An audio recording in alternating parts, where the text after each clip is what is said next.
Hello everybody and welcome to another Mystery Box Function Challenge.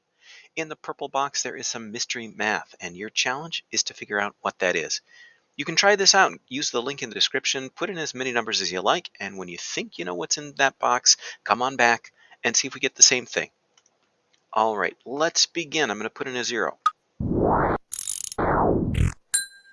Oh, so 0 is giving us that infinity error, and usually what that means is it's some variety of a rational function. So I'm just going to put this 1 over x here. It's probably not exactly that, but it's in that family. So we'll put the rational family up there in my notes. Let's try a 1. If this was just plain 1 over x, what I'd expect is an arm here in the first quadrant that goes out to the right as it gets closer and closer to the x-axis. Looks like it's getting closer to the x-axis pretty quickly, actually. Yeah, but never goes below it. And let's try between 0 and 1. I'd expect it to shoot up along the y-axis pretty fast. So let's put in a 1/2. And maybe a 1/4.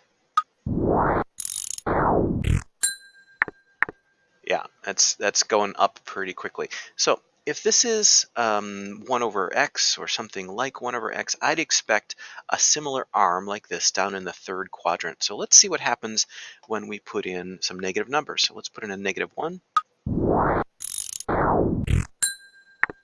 Oh, okay. Let's put in a -2.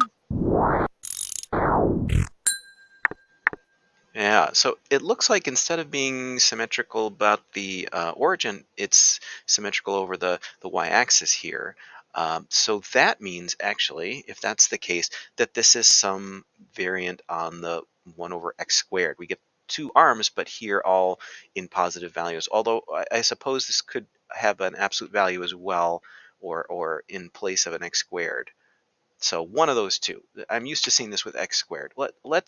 Let's put in one or two more numbers just to make this look a little more symmetrical, and then so I'll put in a -1/2, and then we can.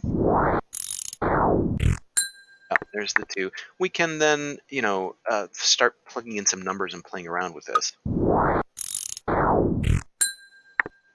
hmm Whoops, I put in a positive 1/4 again. Let's try the -1/4. That's what I meant to do. There we go. So it's looking very symmetrical. And I'm thinking this is x squared because the numbers are changing at a pretty steep rate. Like it gets really close to the x-axis really quickly and gets really close to the y-axis really quickly. So I think we've got some squared thing going on here. But it can't just be 1 over x squared. Because, for example, 1/2, if we put in 1/2 for x and we square it, whoops, where's the pen? There we go. So if we did this and we squared this, that would be 1 over 1/4, which is just 4. But we got a 2 there, so that's not quite right. And if we put in a 2, um, let's see, we're putting in a 2 and we're getting 0.125. That's actually 1/8. So let's maybe think about putting in a 1 because that's the easiest thing to do here. So I think it's 1 over x squared and maybe plus some multiplier here. So if I put in a 1 here in x squared, that's just 1. What would I have to do? What would my multiplier be to get 0.5? Well, I could multiply it by 2. So we have 1 over 1 squared times 2. That would be 1/2. Does that work if we put in a 2? So we'd have 1 over 2 times 2 squared. 2 squared is 4 times 2 is 8. That would be 1/8. And yeah, that's 0.125. So that seems to work. And if we put in the 1/2 here, 2 times 1/2, well, that would just be um, uh, 2. Oh yeah, we have to square it first. So 1/2 squared is 1/4, and then 2 times 1/4 is 1/2. 1 over 1/2 would be 2. Ah, there we go. Okay.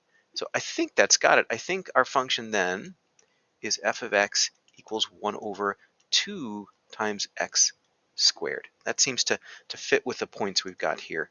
Let's take a look at that. And there it is, 1 over 2x squared. And we can graph that as well.